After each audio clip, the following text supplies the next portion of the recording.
Student start करते हैं class 10 का chapter number 13 surface areas and volume. इसका एक्सरसाइज 13.1 का क्वेश्चन नंबर 7 करेंगे। क्वेश्चन नंबर 7 में क्या गिवन है, a tent is in the shape of cylinder surmounted by a conical top. तो यहाँ पे एक टेंट दिया हुआ है, उसका शेप बता रहा है कि सिलेंडर है, सिलेंडर के ऊपर क्या रखा गया है, एक कोन के जैसा, surmounted by a conical top. If the height and the diameter of the cylindrical part 2.1 metre and 4 metre respectively. Height हमें दिया हुआ है, सिलेंड्रिकल पार्ट का हमें हाइट और डायमीटर दिया हुआ है। हाइट कितना दिया है, पहले हाइट आया तो हाइट की लेंथ 2.1 मीटर, इसके बाद डायमीटर दिया हुआ है 4 metre and the slant height of the top is 2.8 metre. इसके बाद ये जो कोन, इसे हम स्लैंट हाइट बोलते हैं, तो उसकी लेंथ कितनी दी हुई है, 2.8 मीटर दी हुई है। The find the area of the canvas used for making the tent. हमें क्या करना है, इस टेंट को बनाने में कितना कैनवास लगा है, तो उसका एरिया हमें क्या करना है, फाइंड आउट करना है। और ये भी फाइंड आउट करना है, also find the cost of the canvas of the tent at the rate of ₹500 पर मीटर स्क्वायर। इसके अलावा हमें कॉस्ट भी बताना है कि कितना खर्चा लग रहा है इस मतलब टेंट को बनाने में।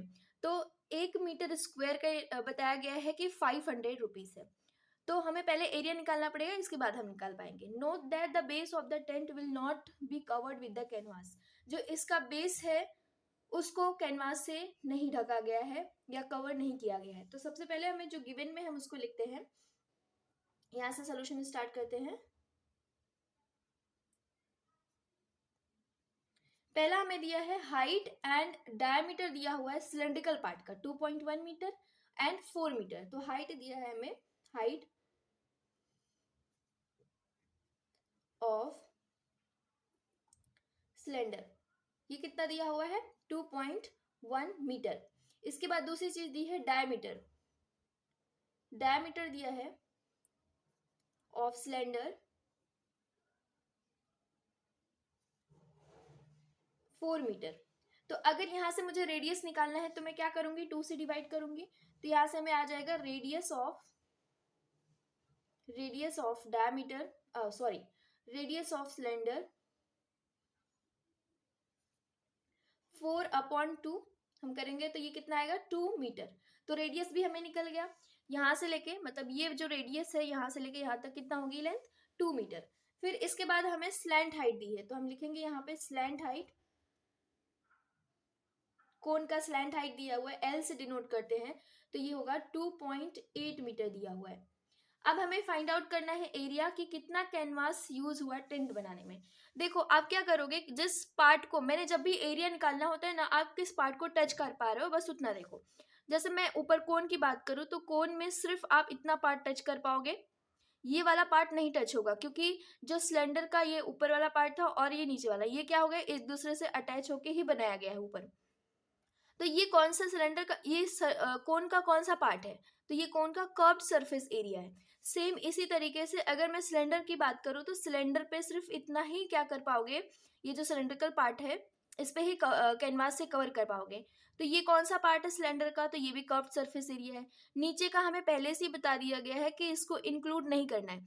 तो मतलब मुझे क्या मिल गया, मुझे ये मिल गया कि कोन का कर्व्ड सरफेस ले लेना है और सिलेंडर का कर्व्ड सरफेस ले लेना है। तो यहाँ पे हम लिखेंगे, हमें निकालना है area of the canvas, area of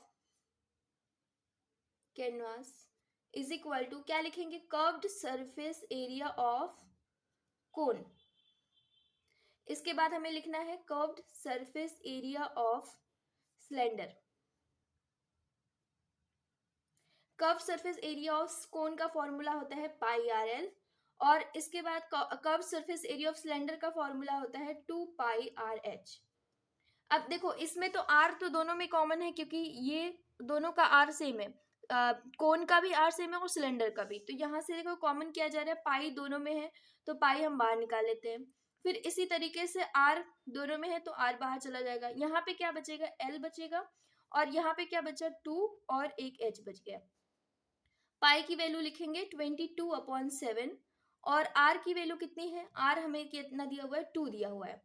L की वैल्यू हमें 2.8 दिया हुआ है, प्लस 2 इंटू हाइट कितना दिया हुआ है, 2.1 मीटर, 22/7 मल्टीप्लाई बाई 2। इसके बाद देखें, इसको हम मल्टीप्लाई करेंगे तो 2.8 प्लस 21, 2 ज़ा कितना होता है 42, पॉइंट लगा हुआ है, एक डिजिट के बाद पॉइंट है, तो यहाँ पे भी हम पीछे से एक डिजिट के बाद क्या करेंगे, पॉइंट लगाएंगे। इन दोनों को ऐड करेंगे तो ऐड करने के बाद कितना आएगा 22/7 ऐसे लिखेंगे, 2 ऐसे लिखेंगे। यहाँ पे 8 + 2 कितना हो गया 10, 10 का होगा 0, इसके बाद पॉइंट लगा हुआ है 4 और 2 कितना हो गया 6, और 6 और 1 बचा था, यहाँ पे हो गया 7। तो 7 से और ये 7 से ये कैंसिल हो गया, तो हमें एरिया कितना निकल के आया, एरिया हमारे पास आ गया, हम दोनों मल्टीप्लाई करेंगे, 22 ज़ा कितना होता है 44 मीटर स्क्वायर। 44 मीटर स्क्वायर हमें क्या चाहिए, कैनवास चाहिए ये टेंट बनाने के लिए। अब हमें 1 मीटर स्क्वायर का दिया हुआ है कि 1 मीटर स्क्वायर का कितना कॉस्ट है 500 रुपीज। तो इसी तरीके से हमें 44 मीटर स्क्वायर का क्या करना है, कॉस्ट निकालना है। मैं मान लेती हूँ जैसे इसमें क्या दिया हुआ है, एक ये कपड़ा है, अगर आप क्या करते हो 1 मीटर लेते हो तो 1 मीटर का ये 500 रुपये बता रहे हैं कि 500 रुपये का लगेगा, कॉस्ट लगेगा।